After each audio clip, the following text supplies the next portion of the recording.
Hey everyone, today I'm coming to you with a action figure review of a figure that I have been wanting for so long, ever since I saw her live action on episode 5 of The Mandalorian.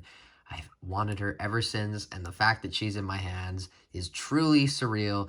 Of course, we will be reviewing the brand new Star Wars Black Series, Mandalorian or Rosario Dawson, Ahsoka Tano.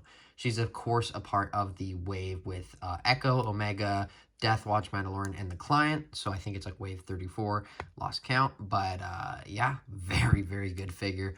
Lots and lots to say about her. So without further ado, let's get into the Ahsoka Tano from Mandalorian's review. Ahsoka is number 19 in the Mandalorian Galaxy Packaging sub-theme. She is right next to Cobb Vanth, number 18, and right next to the Client from the same wave. I could put her next to the whole image, but I chose not to. One, because it's getting just out of hand. It's so big. It's like, it's almost, I think it is over a meter in length, but I also don't have the Maldo Kreese Mandalorian yet. Hopefully I'll get him in the next few months or so I can complete the image, but I wanted to read to you her bio first. Nothing too crazy. Ahsoka Tano, a Clone Wars veteran and now wandering Jedi. Ahsoka Tano forges her own path in the galaxy, righting injustices that she discovers. Where is Grand Admiral Thrawn? So you can see the very cool image of her right there. Now, the figure herself is absolutely amazing. They really knocked it out of the park with her. She comes with just her two lightsabers, those are her two accessories, so she obviously comes with the long one. Something I like about these is the blade, or I guess just the light of the lightsaber. It comes out very easily, and it's not very fragile compared to the others. Obviously, you still want to be careful, but it does come out very easily, and then it goes back in, so you can put it in and out. So, like other ones, it's been very hard, but hers are very easy. Same with this one. But this one is obviously a lot smaller compared to the other one. So those are her two Inquisitor lightsabers, I think. They were Inquisitors, and then she... no, these were her lightsabers, but she turned the blade. It was an Inquisitor's, and then she... It's a whole thing. We'll learn about it in the Tales of Jedi show that's coming out, which I'm excited for. But they basically were Inquisitor lightsaber crystals, and then she made them her own, which is very cool. But the figure herself is beautiful. They did an amazing job. This is so satisfying to me, just to see all the, cloth, all the baggy cloth just turned into this fabulous articulation. Something I very much like about this figure is the fact that you don't see any of it from the front. It looks like she wouldn't have any leg articulation. It looks like it would maybe just do this, but it has this, and it also has a extra swivel at the top, which is covered by this, which is very, very interesting. This started to tear, so keep that in mind with yours. But I think that's kind of inevitable with this Ahsoka. Same with some other recent Black Series. But the face on her is very good. I feel like it could have been a little bit better paint-wise, but looking at it from the camera, it looks very good. It's a little uneven. This should be more in the middle. I don't know if that's just me, but I feel like it should be more centered. So if you have the opportunity to look at multiple, I definitely would take the shot. You can see her boots. Very Clone Wars inspired, I guess. And then she has her... just the arm design on her is just beautiful. It has this cloth that just goes down into the armor. I love the design of her in The Mandalorian, and this is easily the best Black Series Ahsoka Tano we have. But, I guess there isn't that much more to say. You can see her Leku right here. Very small compared to, let's say, the Clone Wars design. So it's definitely interesting. I think they made it bigger for the Ahsoka show, so I definitely think we'll get another Ahsoka Tano in a year or so from that show, but very cool figure as well. This one I wanted to show her with. Obviously, I'll do these more with the comparisons, but this is the Rebels Ahsoka, so you can see that that is a lot bigger compared to this. but obviously it was animated, so it was maybe a little bit over designed in some cases, but just the whole design of this figure is truly beautiful in my opinion. And this is just crazy that we actually have this in Black Series form already. They actually put it out fairly quickly, all things considered. Mandalorian Season 2 came out December 2020, or October 2020, and then this episode came out like November, so 2022, June, like a year and a half basically they put her out. So that's not the best, but it's pretty good to get this figure out, you know, with all the secrecy that was around her being in the show. But I think that's all I have to say about the figure herself. Oh, there is one more thing I wanted to say. Obviously, the lightsabers do come off the light. They're the, I don't know what to call it, but you can port them onto these little nubs on the side of her outfit, which, you know, sometimes it'll go on, like now it's on. And this one can also, come on, there we go. Just the holes are very small, so it's harder to get them on, but there you go.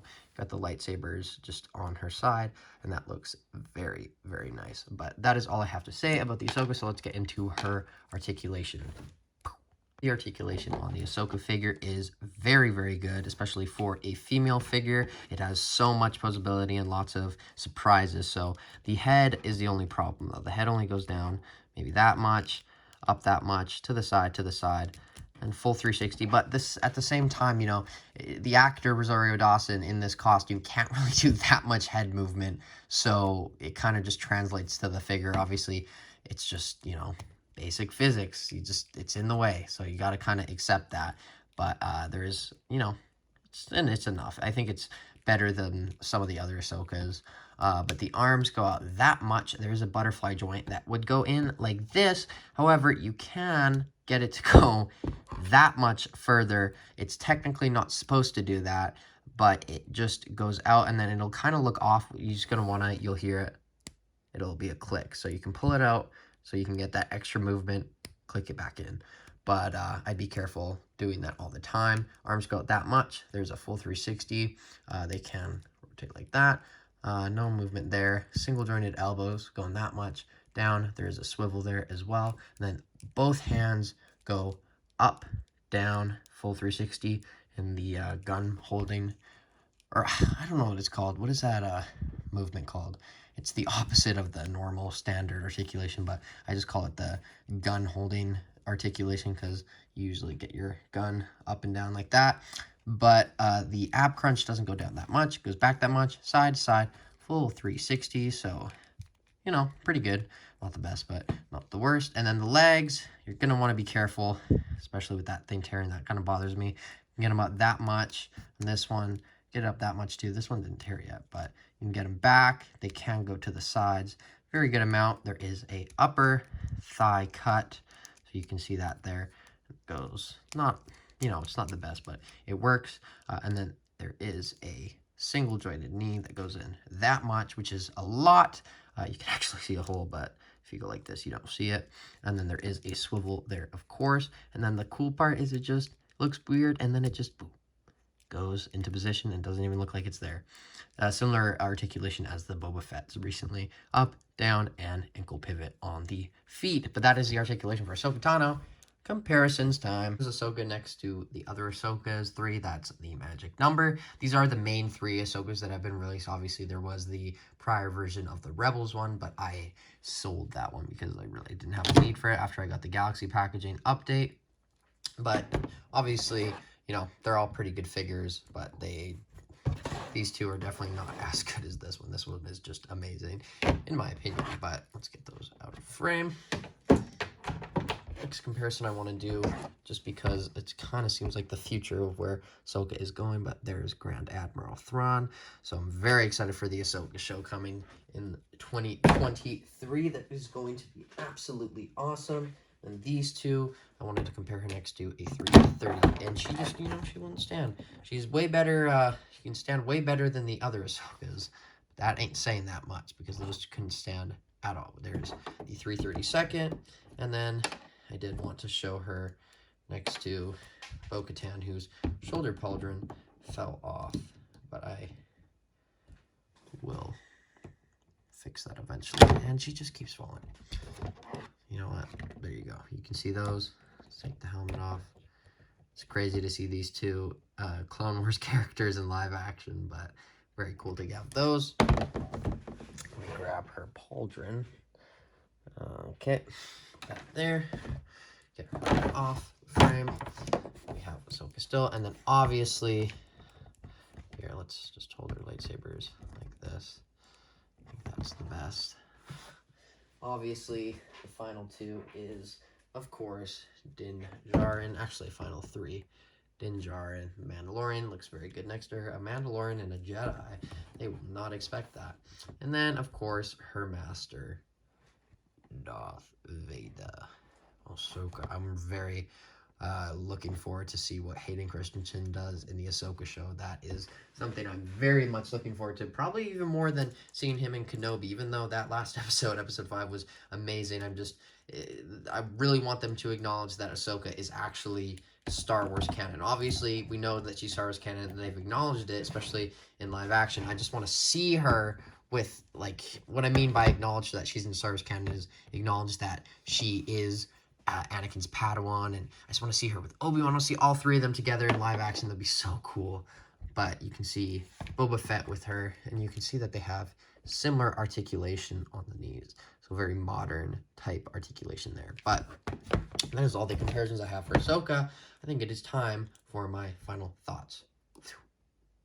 My final thoughts on this Ahsoka Tano figure is I absolutely love it. This is her outfit from Corvus, obviously. That's what they call it on the box. But, you know, it's the Mandalorian outfit. And hopefully we'll get another one down the line from Ahsoka, the actual show, with maybe a different costume. But this figure is absolutely amazing. And I can't believe they actually made it already. I wasn't expecting them to make it until the Ahsoka show, but they did here for the Mandalorian, and they knocked it out of the park. This is an amazing figure. I don't understand how you could not pick this up if you saw this on the shelf. It's just an absolutely amazing figure from an absolutely amazing show and an absolutely amazing episode. Everything is absolutely amazing about this figure.